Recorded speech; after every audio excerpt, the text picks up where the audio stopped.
नर नारी सुभग सुति संता पुर नर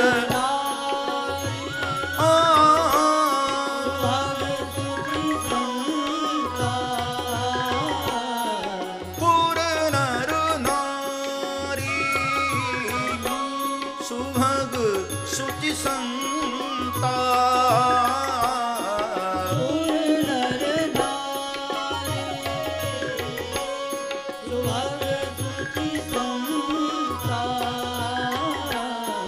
धर्मशील ज्ञानी गुणवंता धर्मशील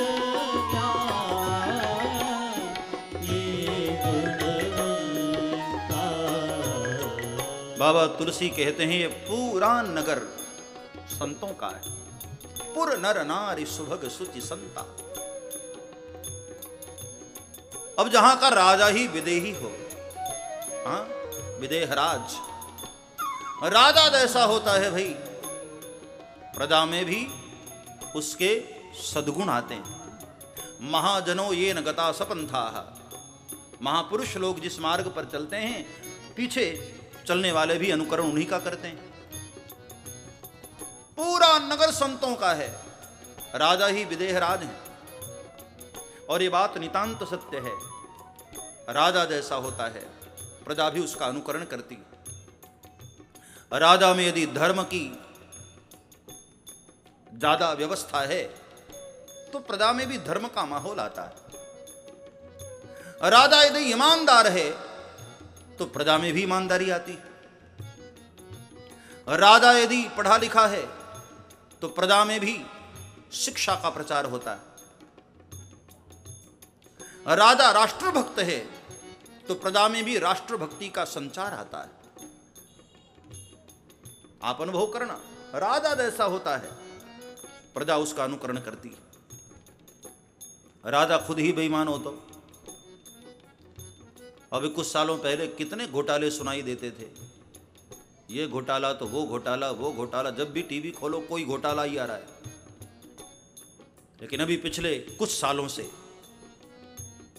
जब से हमारे माननीय मोदी साहब की सरकार आई है, ऐसे घोटाले बंद हो गए और देश में राष्ट्रभक्ति का एक माहौल खड़ा हुआ है। पुर नर नारी सुभग सुचि संता, जैसा राजा होता है, ये कोई अतिशयोक्ति नहीं है भैया। राजा ईमानदार है तो प्रजा भी ईमानदार होती है। प्रजा को लगता है कि नहीं हमारे दिए गए टैक्स का सदुपयोग हो रहा है, भारत का इंफ्रास्ट्रक्चर दिव्य हो रहा है, तो प्रजा में भी ईमानदारी आती है। राजसत्ता पर भरोसा करती है प्रजा। पूरा नगर संतों का है क्योंकि वहां के राजा विदेहराज है। जैसा राजा होता है वैसी प्रजा होती है। बाबा तुलसी ने खूब तारीफ की और उस नगरी के करीब भगवान पहुंचे हैं। अभी नगर के बाहर एक बगीचा आया, उसमें विश्राम करने का सोचा विश्वामित्र जी ने। राम लक्ष्मण दोनों भाई बगीचा घूमने गए, तब वहां जनक महाराज पधारते हैं और जनक जी बड़े प्रेम से इन तीनों को लेकर के अपने महल में आते हैं। और जनकपुर का एक बड़ा सुंदर सदन है, उसमें भगवान का निवास दिया, भगवान का उतारा दिया। सुंदर सदन सुखद सब काला, तहाँ वासूले दीन भुवाला। सुंदर सदन, जनकपुर का बड़ा सुंदर सदन है। किसी ने कहा कि भाई और किसी सदन को बाबा तुलसी ने सुंदर नहीं कहा, ये सुंदर सदन क्यों? इसलिए ध्यान देना, ये सदन मां सीता का है और सीता जी क्या हैं? भक्ति हैं। भवन वही सुंदर होता है जहां भक्ति निवास करती, सदन वही सुंदर होता है जहां भक्ति मैया निवास करती। हाँ, भगवान की नजर में सुंदर कौन है? जिसके भीतर भक्ति। भगति ही नर सोहि कैसे, लवन बिना बहु व्यंजन जैसे। अब जैसे घर में बड़ी अच्छी अच्छी सब्जियां बना लो, लेकिन नमक ही न डालो तो सब फीका फीका। ऐसे ही मनुष्य के पास कुछ भी आ जाए, बड़े से बड़ा पद क्यों न प्राप्त कर ले, लेकिन जब तक भक्ति नहीं आएगी मनुष्य का जीवन भी फीका फीका होता है। बुद्धि बड़ी सुघड़ाई, बड़ी चतुराई, बड़ी जग मां प्रगटी है। बुद्धि बड़ी सुघड़ाई, बड़ी चतुराई, बड़ी जग मां प्रगटी। धर्म बड़ो धन धाम बड़ो करतूती, बड़ी धन सोली पटी है। भूप अनेक बिलोकत द्वार पे, इंद्र होते नहीं एक घटी है। तुलसी रघुनाथ की भक्ति बिना दिमि, सुंदर नारी की नाक कटी है। सुंदर नारी की नाक कटी है, सुंदर नारी की नाक कटी है। रघुनाथ की भक्ति बिना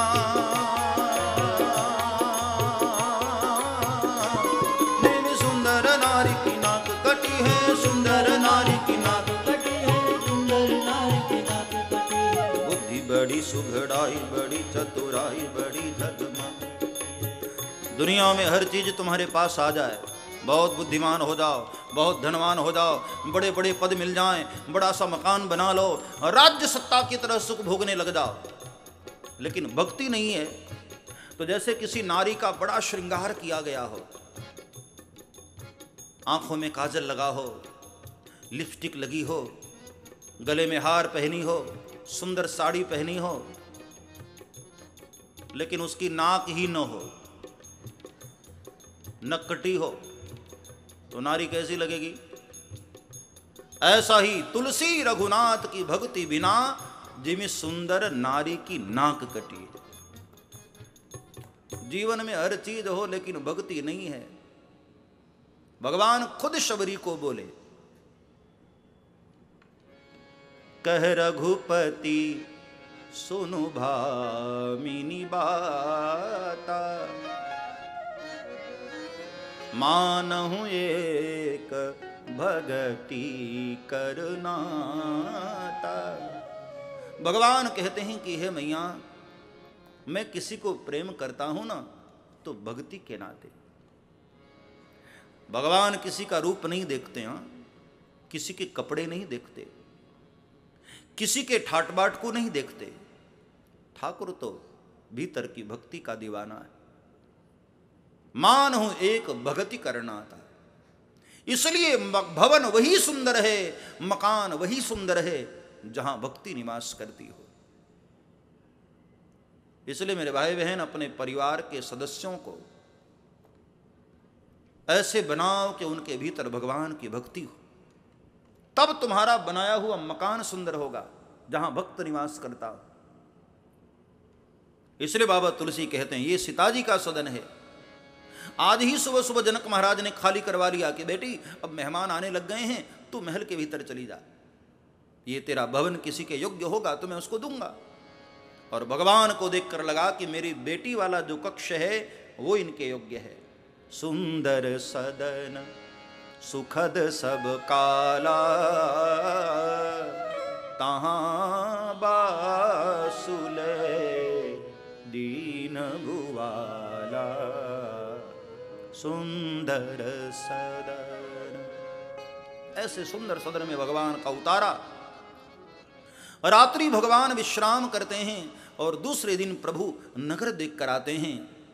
शाम हुई, दिन भर लोगों ने भगवान का बड़ा भव्य स्वागत किया, खूब ठाकुर जी से बातें की, बड़ा प्यारा माहौल बना और भगवान ने अपने रूप माधुरी से पूरे जनकपुर वासियों को दीवाना बना दिया। भगवान की ऐसी रूप माधुरी चली, सब भगवान के दीवाने हो गए। केवल सीताजी प्रभु को नहीं देख पाई, बाकी पूरे नगर ने प्रभु का दर्शन किया, सब धन्य बने। अगले दिन प्रातः काल भगवान गुरुदेव के पूजा का समय दान कर बगीचे की ओर पुष्प लेने चले। मानस में यहाँ पर बाबा तुलसी ने श्रृंगार रस का वर्णन आरंभ किया। समय जानी गुरु आयसु पाई, समय जानी गुरु आयसु पाई, समय जानी गुरु आयसु पाई, समय जानी गुरु आयसु पाई, लेन प्रसून चले दो भाई, लेन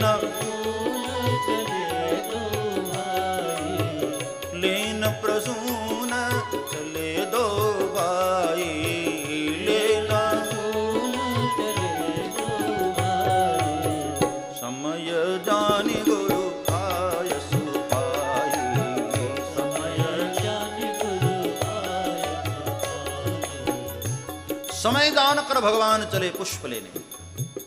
यहां से अब श्रृंगार रस की कथा आरंभ हो रही है, लेकिन बहुत मर्यादा में। बाबा तुलसी की कलम बहुत मर्यादित है। मानस में 2 वाटिका की कथा आती है और दोनों ही वाटिकाओं के मध्य में सीता मैया के दर्शन होंगे। जनक जी की पुष्प वाटिका और रावण की अशोक वाटिका।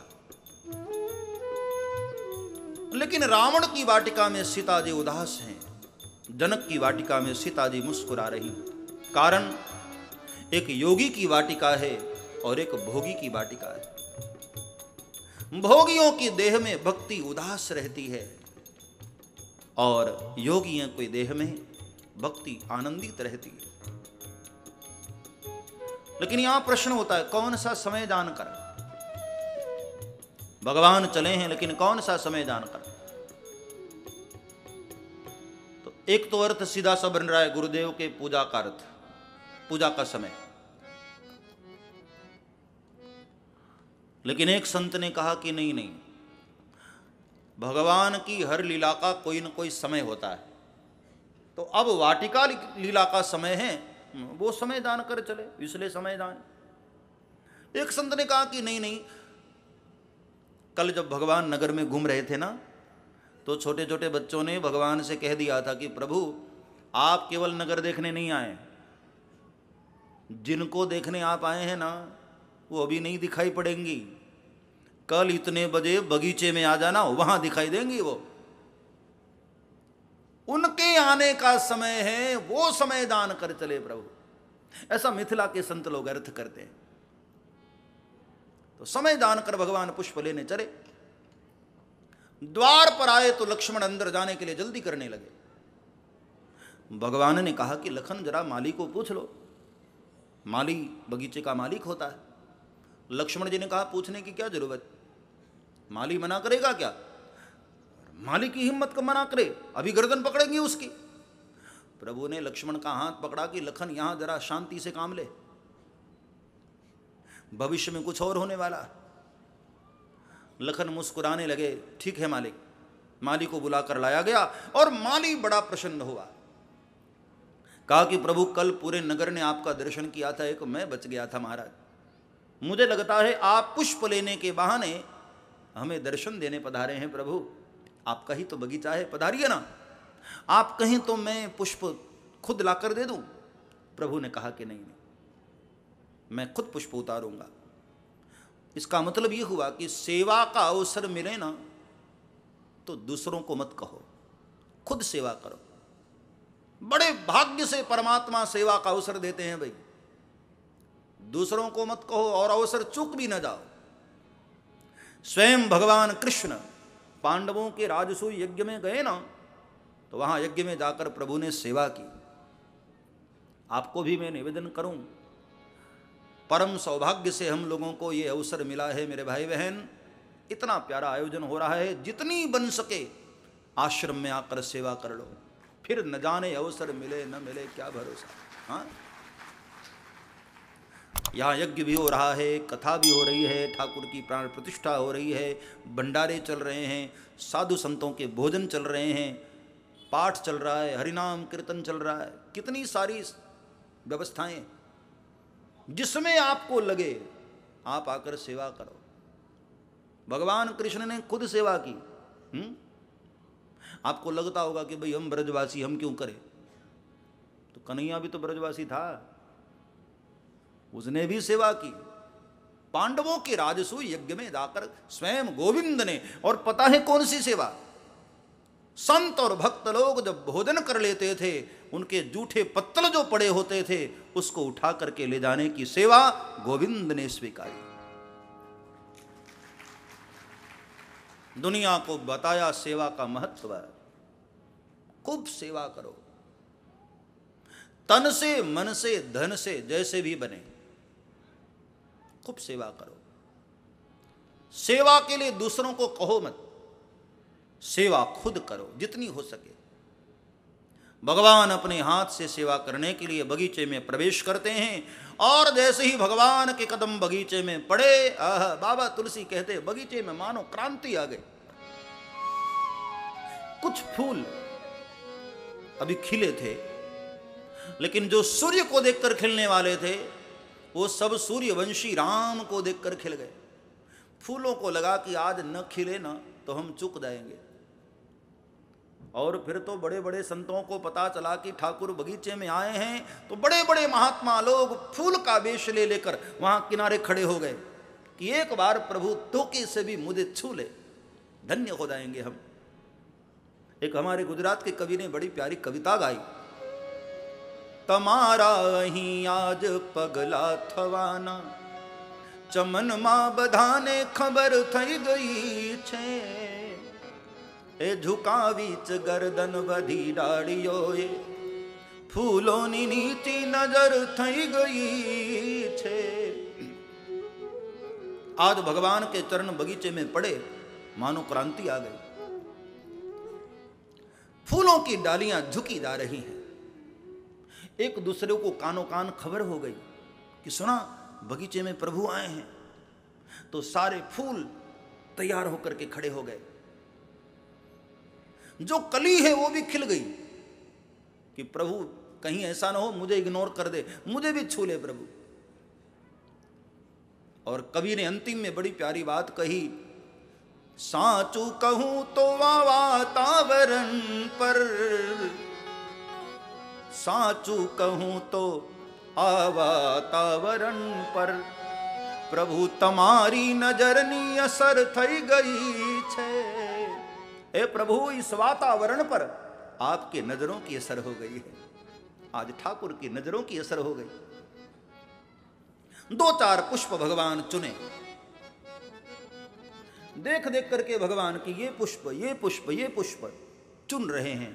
जिन फूलों को भगवान ने चुन लिया वह तो धन्य धन्य हो गए। पत्तों का दोना बनाया और उसमें प्रभु पुष्प चुन रहे हैं। 2-4 पुष्प भगवान ने उतारा, उतने में बगीचे में सियाजू का प्रवेश होता है। बाबा तुलसी मानस में वर्णन करते हैं, पहली बार राम कथा में सीता जी का प्रवेश हो रहा है, इसलिए भाव और श्रद्धा से एक बार जय जयकार बोलिए। वैदेही मातु की, जनकपुर धाम की, तेहि अवसर सीता आई,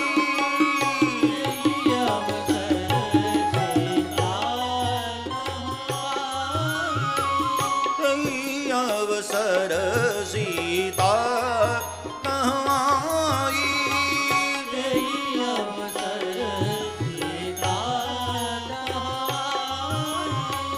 ये संगीत का राग बाहर है। बगीचे का प्रसंग है ना, बगीचे में बाहर होती। तेहि अवसर सीता आई, तेहि अवसर सीता आई, गिरिजा पूजन जननी पठाई,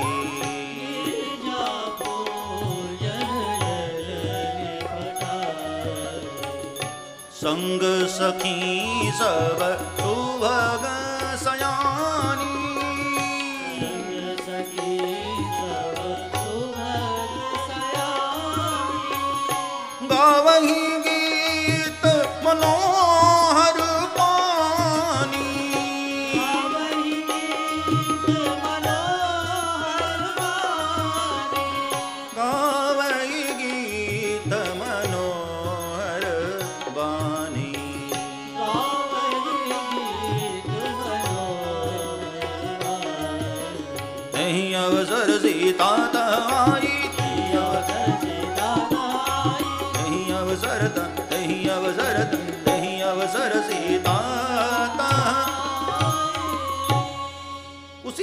बगीचे में सीता जी का प्रवेश।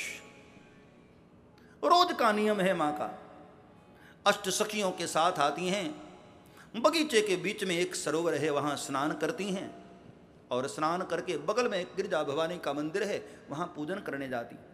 रोज की तरह सीता जी आई, स्नान किया, पूजन करने गई। देखो यहां राम दर्शन का क्रम बताया। जिसको प्रभु राम का दर्शन करना हो ना तो सीता जी को फॉलो करो, जो सीता जी ने किया वो हमको करना चाहिए। पहला कार्य, सीता जी नित्य बगीचे में जाती हैं, हमें भी रोज बगीचे में जाना चाहिए राम दर्शन करना हो तो। लेकिन कौन सा बगीचा, बालकांड से हमको देखना पड़ेगा। संत सभा चहु दिसी अवराई, श्रद्धा ऋतु बसंत सम गाय। संत सभा रूपी बगीचा, जिसे राम दर्शन करना हो संतों की संगति करो, नित्य संतों के सभा रूपी बगीचे में जाओ। और वहां जाकर सीता जी ने सरोवर में स्नान किया। मतलब ये हुआ कि केवल बगीचे में जाकर बात पूरी नहीं हो जाएगी, सत्संग करते करते करते संतों के हृदय में अपना स्थान बनाओ, संतों के दिल में। और फिर तीसरा काम किया सीता जी ने, बगल में मंदिर है वहां जाकर पूजन करती, भवानी का मंदिर है, संतों के दिल में स्थान बनाकर अपनी श्रद्धा को बढ़ाओ। गोविंद गोविंद गाए जा, गोविंद गोविंद गाए जा, गोविंद गोविंद गाए जा, गोविंद गोविंद गाए जा। और बंदगी को बढ़ाए जा, और बंदगी को बढ़ाए जा। वो खुद ही मिलने आएगा, वो खुद ही मिलने आएगा, वो खुद ही मिलने आएगा, वो खुद ही मिलने आएगा। तू संत सेवा बढ़ाए जा, तू संत सेवा बढ़ाए जा। गोविंद गोविंद गाए जा, गोविंद गोविंद गाए जा। और बंदगी को बढ़ाए जा, और बंदगी को बढ़ाए जा। अपनी श्रद्धा को बढ़ाओ। मां सीता ने यही दर्शन कराया। रोज की तरह आई हैं, सरोवर में स्नान की, बगल में गिरजा भवानी के मंदिर में पूजन करने गई। लेकिन आज एक सखी ऐसी थी, उसका पूजन में मन नहीं लगा, तो बगीचे में घूमने निकल गई। और उसी ने घूमते घूमते दोनों भाइयों का दर्शन किया। ते दो बंधु विलोके जाए। और जैसे ही दोनों भाइयों को देखा, इतने सुंदर है ठाकुर, इतने आनंदित हुई वो, इतनी प्रसन्न हुई भगवान को देखकर, भागी सीता की ओर। सीता जी मंदिर में हैं, अन्य सखियां मंदिर में हैं और वो बगीचे में। और पहले उसको राम दर्शन हुआ। इसका मतलब भी ठीक से समझो, मंदिर में रहने वालों को दर्शन बाद में हुआ, हाँ, और वन में जो घूमने गई थी ना, उसको दर्शन पहले हुआ। इसका मतलब ये हुआ कि मंदिर में रहने वालों को कभी कभी दर्शन बाद में होता है, वन में घूमने वाले महात्माओं को दर्शन पहले हो जाया करता है। आज ठाकुर का दर्शन उसको पहले हुआ। भागी सीता की ओर और आकर कहा कि सीता छोड़ गौरी का पूजन, चल हमारे साथ। कल वो जो 2 राजकुमार नगर में आए थे ना, सारे नगर ने दर्शन किया था, एक तू बच गई थी। आज तेरे भाग्य से बगीचे में आए हैं वो। सीता जी ने कहा अच्छा, लेकिन बगीचे में क्या कर रहे हैं, ये तो माताओं का बगीचा है। तो सखी ने थोड़ा झूठ बोल दिया। देखन बाग कुंवर दुई आए, देखन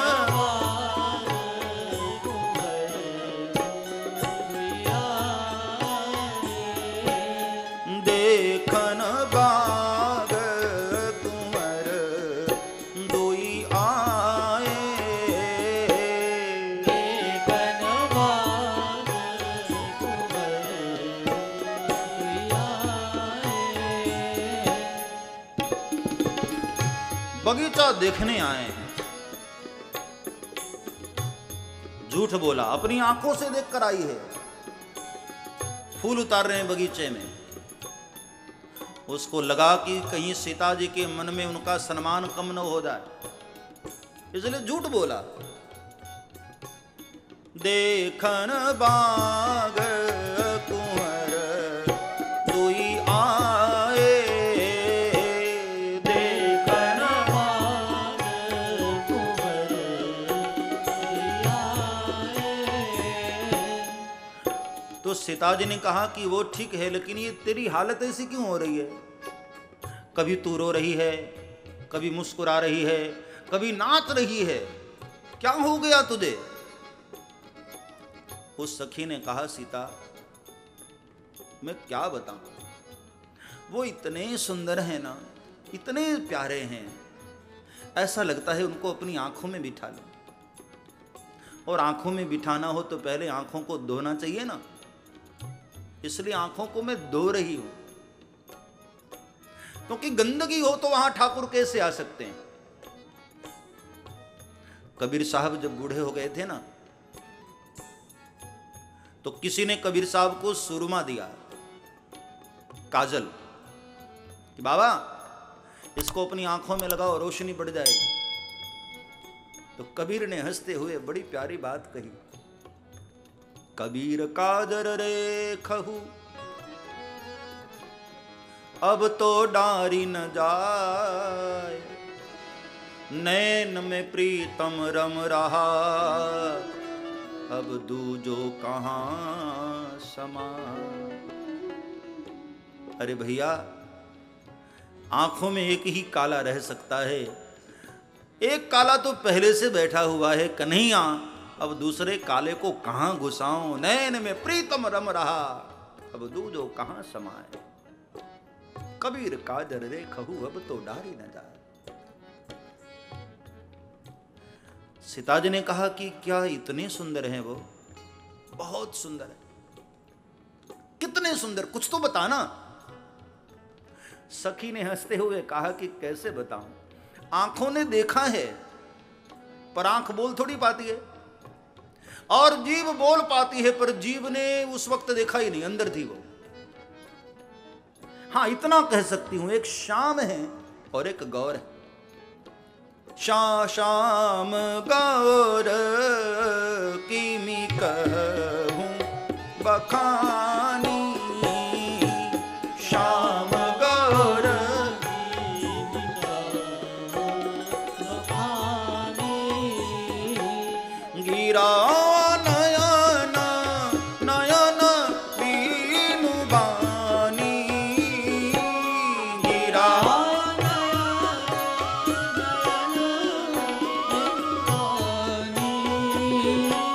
गिरा नयन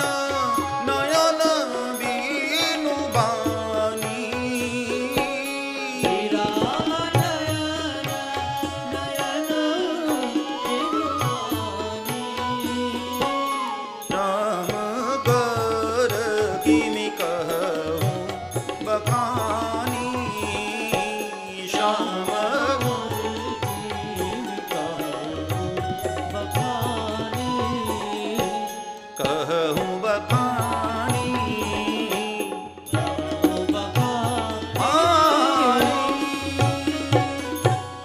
एक शाम है एक गौर है, बस इसके आगे कुछ नहीं कह पाऊंगा। और जब सीता जी ने सुना श्याम वर्ण सुमिर सिय नारद वचन, नारद के वचन सीता जी को याद आ गए। जब सीता जी छोटी थी तो नारद जी आए थे, और नारद ने आकर कह दिया था कि बेटी इस बगीचे में कभी कोई पुरुष नहीं आएगा, पहली बार कोई पुरुष आए श्याम रंग का हो, समझ जाना वही तेरा पति होगा। और आज अपने गुरुदेव की बात को याद करके, नारद जी की बात याद करके सीता जी बहुत प्रसन्न हुई। चली अग्र कर प्रिय सखी सोई, प्रीत पुरातन लखई न कोई। पुरातन पवित्र प्रेम को कोई देख नहीं पा रहा है, और उसी सखी को आगे करके सीता जी चली। वो सखी एक सदगुरु की भांति शिष्य को मानो भगवान के दर्शन के लिए लेकर के जा रही है। चली अग्र कर प्रिय सखी सोई, आगे करके उस सखी को लेकर के चली। यहां भगवान राम पुष्प उतार रहे थे। अचानक भगवान के कानों में सीता जी के आभूषणों की खनक सुनाई पड़ी। कंकन किंकिन नूपुर धुन सुनी, कहत लखन सन राम हृदय। अचानक लक्ष्मण जी का हाथ पकड़ा, जैसे कोई आवाज पाकर के मृगा चकित हो जाती है ना, चारों ओर देखने लग जाती है, ऐसे भगवान चारों ओर देखने लग गए। लखन का हाथ पकड़ा कि लखन ये आवाज सुन रहे हो? लखन ने कहा कि हाँ प्रभु, माताओं का बगीचा है ना, तो कोई बहन कोई माँ घूम रही होगी, उसके आभूषणों की खनक है, छम छम छम की आवाज आ रही। भगवान ने कहा कि नहीं लखन, मुझे कुछ और लग रहा है। क्या? प्रभु ने कहा कि मुझे लगता है कामदेव आज मुझ पर आक्रमण करने आ रहा है। अब लो, राम काम की चर्चा कर रहे, ये तो मर्यादा का उल्लंघन हो गया। भगवान ने काम की तारीफ की। कई लोग भगवान पर आक्षेप करते हैं, लेकिन नहीं, ठीक से समझिए, कामदेव आज तो आ तो रहा है, लेकिन सीता जी के पग के नूपुर में बैठकर। और देखो भाई, दुनिया का गलत से गलत व्यक्ति भी भक्ति के चरणों का आश्रय लेकर के भगवान के पास पहुंच जाए तो भगवान उसकी तारीफ करते ही हैं। इसलिए भगवान ने काम की तारीफ की। और अभी बातें कर ही रहती, इतने में आस कही फिर चित ये देहियोरा, सिय मुख शशि बैन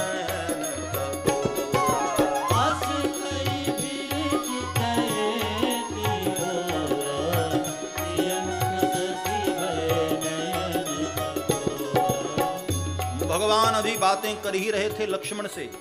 अचानक भगवान की नजर सीता जी पर पड़ गई। सीता जी चली आ रही, और जैसे ही भगवान की नजर सीता जी पर पड़ी, आज प्रभु खो गए। जिन्होंने कल पूरी जनकपुर नगरी को अपने रूप माधुरी पर आकर्षित कर लिया था, आज वो सीता मैया के रूप माधुरी पर आकर्षित हो गए, खो गए प्रभु। सारी दुनिया को दीवाना बनाने वाले आज खुद सीता जी के रूप पर मोहित हो गए। मोर को ध्यान लगो घन घोर डोर को ध्यान लगो नटकी, दीपक ध्यान पतंग लगो पनिहार को ध्यान लगो मटकी, पनिहार को ध्यान लगो मटकी, पनिहार को ध्यान लगो मटकी। मोर को ध्यान लगो घन घोर पनिहार को ध्यान लगो मटकी, पनिहार को ध्यान लगो मटकी, पनिहार को ध्यान लगो मटकी। मोर को ध्यान लगो घन, मानो मोर ने घनघोर देख लिया हो, चकोर मानो चांद को देख लिया हो। ऐसे ही एक टक निगाहें प्रभु राम की सीता जी के मुखचंद्र पर। नजरें खुली की खुली रह गई। अपलक भगवान सीता जी को निहारने लगे। अब बातें लक्ष्मण से कर रहे हैं लेकिन नजरें सीता जी पर। लखन, तुम इनको पहचानते हो? लखन ने कहा नहीं। अरे सुन, मैं बता रहा हूं। तात जनक तनया सोई, धनुष यज्ञ देहि कारण। तात जनक तनया सोई।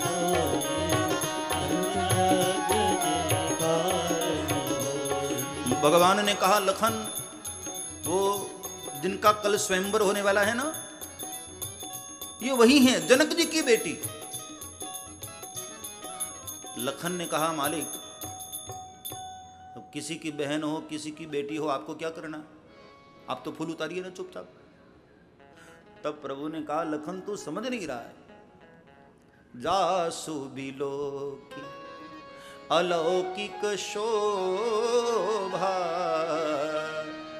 सहज पुनीत मोर मन शोभा। आज इनके अलौकिक सौंदर्य को देखकर पता नहीं क्यों मेरा मन इनकी ओर खींचा जा रहा है, आकर्षित हुआ जा रहा है। अब यहां कई लोग ऐसा कहते हैं कि भगवान राम ने क्या मर्यादा तोड़ दी क्या?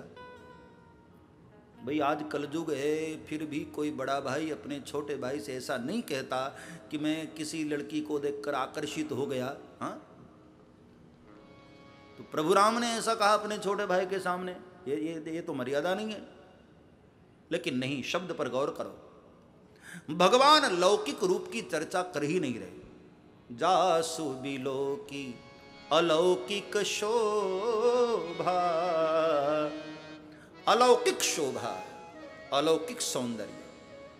और अलौकिक सौंदर्य को देखकर मेरा कोई दूषित मन नहीं, पवित्र मन, सहज पुनीत।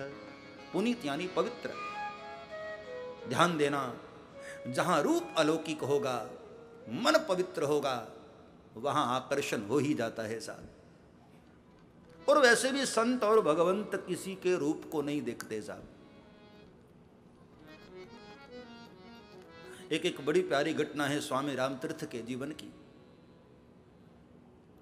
बहुत पुरानी घटना, जब पाकिस्तान भी भारत हुआ करता था, तो उधर एक लाहौर के बाजार में एक दिन स्वामी रामतीर्थ, आपने नाम सुना होगा स्वामी रामतीर्थ का, बहुत प्यारे फकीर हुए, बड़े मस्त साधु, साक्षात प्रभु से बातें करने वाले, हिमालय की वादियों में घूमते रहते थे, गीत गाते रहते थे बाबा, बड़े प्यारे फकीर। तो लाहौर के बाजार में एक दिन घूम रहे थे और घूमते घूमते वो एक ऐसी गली में पहुंच गए जो बड़ी बदनाम गली थी, वेश्याओं की गली थी वो। और उन दिनों उस गली की एक बड़ी मशहूर वेश्या, जिसके रूप के बड़े चर्चे हुआ करते थे, दूर दूर तक उसके रूप के चर्चे थे। शाम के वक्त श्रृंगार करके अपने मकान पर वो खड़ी थी और स्वामी रामतीर्थ का उधर से गुजरना हुआ। स्वामी रामतीर्थ की नजर उस स्त्री पर पड़ी तो कहते हैं पांव रुक गए, कदम आगे नहीं बढ़े, वहीं के वहीं कदम रुक गए, आगे बढ़ न पाए। एक टक स्वामी रामतीर्थ उस स्त्री को देखने लगे, निगाहें वहां पर टिकी रह गई। अब आजू बाजू जो लोग जा रहे हैं वो सब हंसने लगे कि स्वामी जी, ये योगियों की गली नहीं, भोगियों की गली है, आप कहां आ गए इधर। कई लोग हंसी भी उड़ा रहे हैं, लेकिन स्वामी रामतीर्थ को कोई फर्क नहीं, एक टक उसको देखे जा रहे। आखिर में वो स्त्री भी एक संत की दृष्टि को सहन न कर पाई तो उसने कहा, एक शेर कहा, स्वामी जी, ये आप जैसे योगियों की गली नहीं है महाराज। हुस्न को जो बद नजर देखते हैं, हुस्न को जो बद नजर देखते हैं, वो पहले अपना सर कलम देखते हैं। मतलब यहां आने वाला अपनी इज्जत धुलवा कराता है महाराज, चले जाओ, ये आप जैसे साधु की गली नहीं है। जब ऐसा कहा, स्वामी रामतीर्थ के दिल पर चोट लगी, आंख में आंसू भराए और कहा, अरे मां, तूने बहुत गलत अर्थ कर लिया। ना मुझे तुझसे गर्ज, ना तेरे रूप से गर्ज। स्वामी जी ने भी एक शेर कहा, ना मुझे तुझसे गर्ज, ना तेरे रूप से गर्ज, मैं तो मेरे मुसब्बर की कलम देखता हूं कि तू इतनी सुंदर है तो तुझे बनाने वाला मेरा कन्हैया भला कितना सुंदर होगा। मैं तो मेरे मुसब्बर की कलम देखता हूं। संत और भगवंत रूप नहीं देखते साहब, वो तो भीतर का भाव देखते हैं। सहज पुनीत मोर मन शोभा, जासु बिलो की अलौकिक शोभा। आज सीता जी के अलौकिक सौंदर्य को देखकर मेरे प्रभु राम का भी मन आकर्षित हुआ। लक्ष्मण जी ने सोचा कि भाई इतनी आगे बात बढ़ गई तो बात तो तब पूरी होगी ना जब दोनों पक्ष में बात हो, दोनों तरफ मामला बढ़े। तो लक्ष्मण जी ने सोचा कि मैं भी प्रभु को श्रृंगार करके सीता जी के सामने लाऊं, ताकि जो घटना इधर घटी उधर भी तो घटे, तब तो बात बनेगी ना। तो लक्ष्मण जी श्रृंगार करने के लिए भगवान को लताओं के पीछे लेकर गए और बड़ा प्यारा श्रृंगार किया। आज पहली बार मेरे ठाकुर ने भी मोर मुकुट धारण किया। कन्हैया ने तो जीवन पर्यंत मोर मुकुट धारण किया ना, लेकिन आज हमारे राम जी ने भी मोर मुकुट पहना। मोर पंख सिर सोहतनी के, फूलों की कलियों के बीच में फूलों से श्रृंगार किया ना। बालों में गजरा लगाया, गले में माला पहनाई, कमर में करधनी पहनाई, हाथों में कंगन की तरह पहनाया। जहां जहां आभूषण के जगह थे सब जगह फूलों का श्रृंगार किया। असल में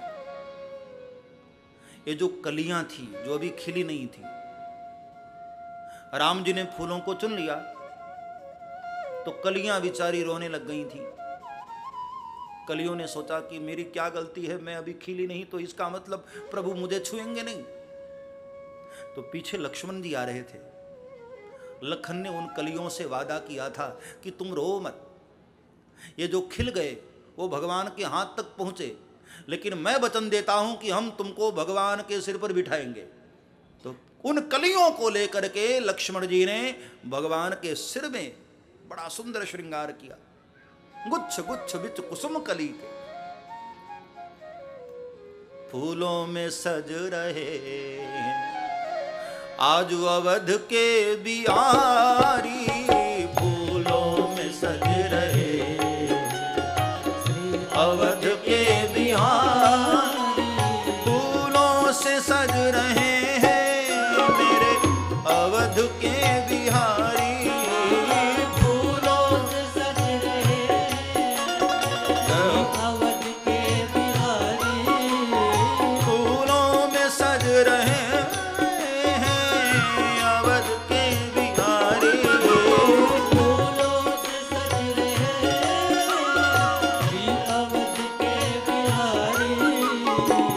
साथ सज रही है और साथ सज रही है श्री जनक की दुलारी, और साथ सज रही है जनक की दुलारी, और साथ सज रही है श्री जनक की दुलारी, और साथ सज रही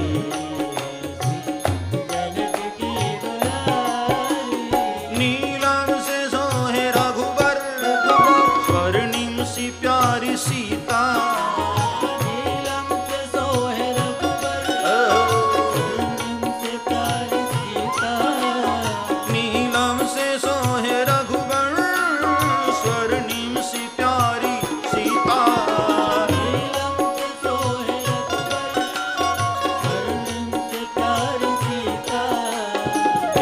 मोल बिक गए, बिन मोल बिक गए, जब से छवि निहारे। मोल बिक गए, जब से छवि निहारी। फूलों से सज रहे के बिहारे, फूलों से सज रहे अवध के बिहारी।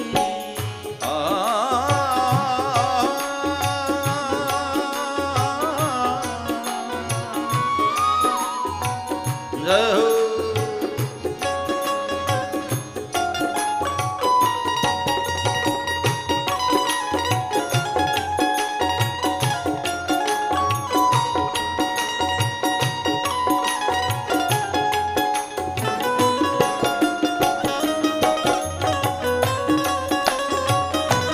तालियां बजाते हुए आनंद लो।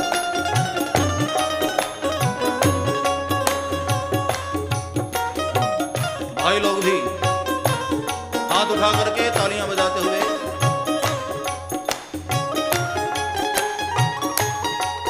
जय हो।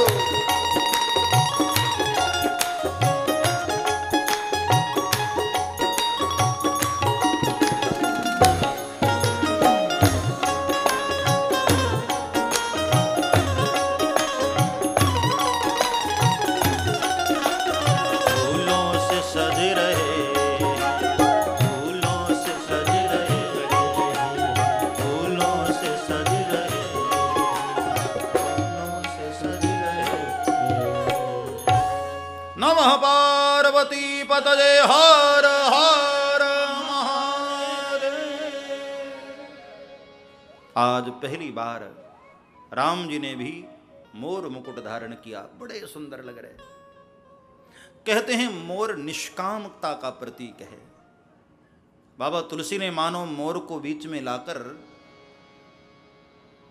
यह बताना चाहा कि इस मिलन में काम का कोई स्थान नहीं है। कोई गलत अर्थ न समझेंगे, यहां काम का कोई लेना देना नहीं। निष्काम मिलन है राम सीता जी का। और अचानक लता भवन ते प्रगट भये तहीं अवसर दो भाई। सीता जी चारों ओर देख रही थी कि कहां हैं प्रभु, कहां हैं। अभी सीता जी ने नहीं देखा था। इतने में जैसे बादलों के बीच में कभी कभी चांद बाहर आ जाता है, ऐसे ही झाड़ियों के बीच से अचानक लता भवन ते प्रगट भये तहीं अवसर दो भाई। दोनों भाई उसी समय सामने आए और लक्ष्मण जी पीछे हट गए, प्रभु को आगे कर दिया। और उधर वो जो सखी आ रही थी वो पीछे हट गई और सीता जी को आगे कर दिया। सीता ये देख सामने प्रभु। और जब सीता जी की नजर प्रभु राम पर पड़ी, हो इतने सुंदर हमारे प्रभु, इतने सुंदर। सीता जी बहुत देर तक देख न पाई। जैसे ही भगवान को देखा और तुरंत अपनी आंखें बंद कर ली। अब कई लोग यहां प्रश्न उठाते कि सीता जी राम जी का दर्शन करने आई थी और आंख क्यों बंद कर ली। तो एक संत ने कहा कि आंख बंद नहीं की, बल्कि सीता जी भगवान के इस रूप को अपने भीतर उतार कर आंख रूपी द्वार को बंद कर दिया, ताकि भगवान हमेशा हमेशा के लिए हमारे दिल में कैद हो जाए। इसलिए आंख बंद कर दी।